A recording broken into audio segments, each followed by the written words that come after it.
Hello everyone, I hope you're having a good bank holiday and finding a way to celebrate VE Day despite the lockdown. As you probably know, I've been raising money for the M&D Association by doing a 2.6 challenge. I decided, possibly unwisely, to do a 26 film clip challenge.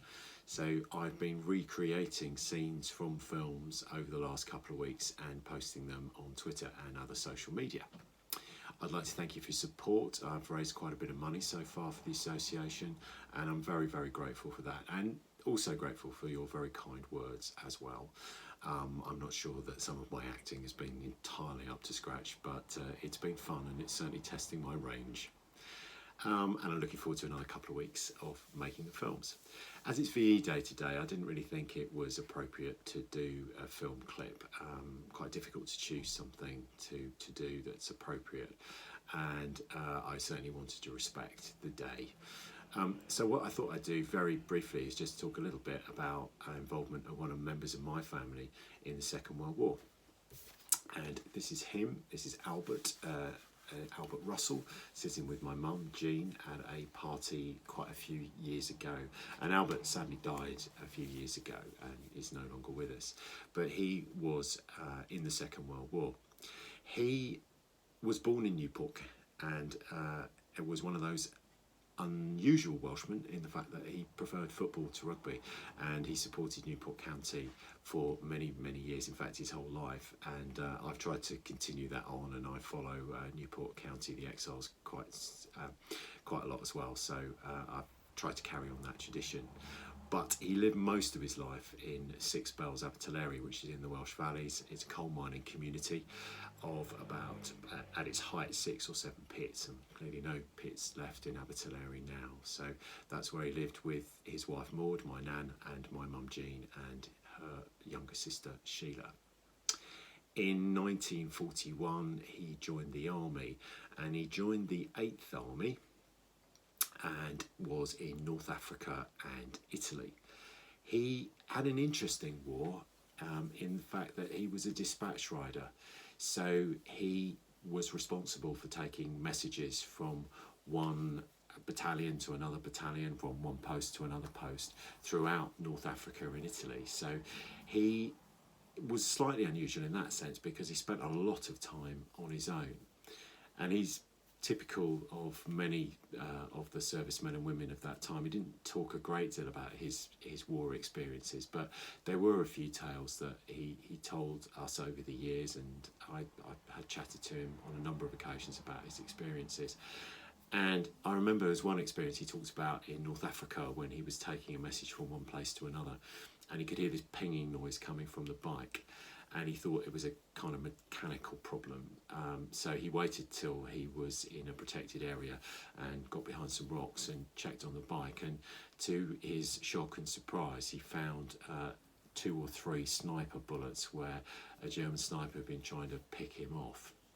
So he sat there for about 10 minutes before he got back on the bike, just in a moment of reflection of what might have been. So I think that was quite a sobering moment for him.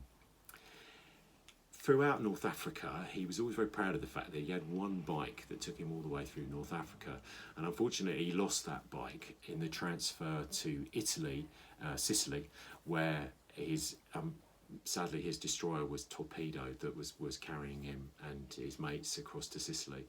So the boat sank. Fortunately my granddad survived, and spent a number of days on an island off Sicily, a small island off Sicily, where the only thing they could find to eat was tomatoes. I'm never sure that he was terribly keen on tomatoes after that.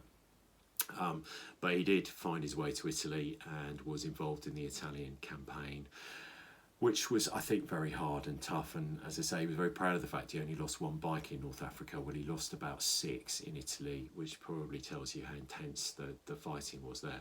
One very sad tale he tells was that he arrived to give his message at a particular compound, and one of the other soldiers came up to him and says, "Hi Taffy," already spotted he was Welsh immediately, "I'll take your bike and you go and get yourself freshened up and give your message, and then you'll be ready to go."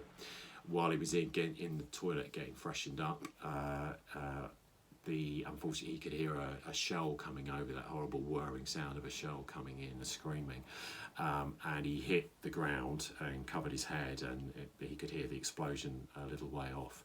Sadly, when he came out, he found out that the soldier who'd taken his bike had taken a direct hit with my granddad's bike as well. So yeah, a very sad moment and I often think of the family of that soldier, even though I didn't know who he was.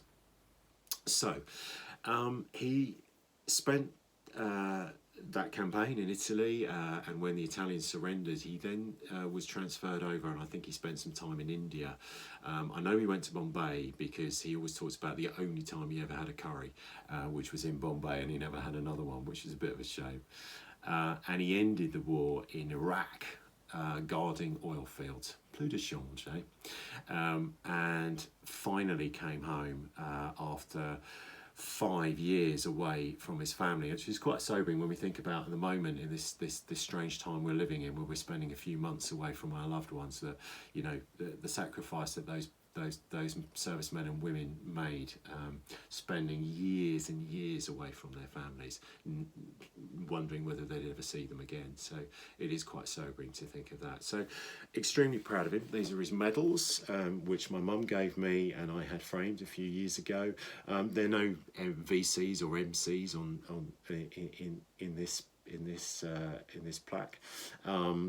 But they are the campaign medals, and I think, like many soldiers, those are the medals that he would have received at the end of the war, recognising his contribution to those campaigns. And so I'd finally like to say thank you to my granddad for the sacrifice that he made, and to all those servicemen and women who we're remembering today, who made the sacrifice so that we could live in the free democracy that we do.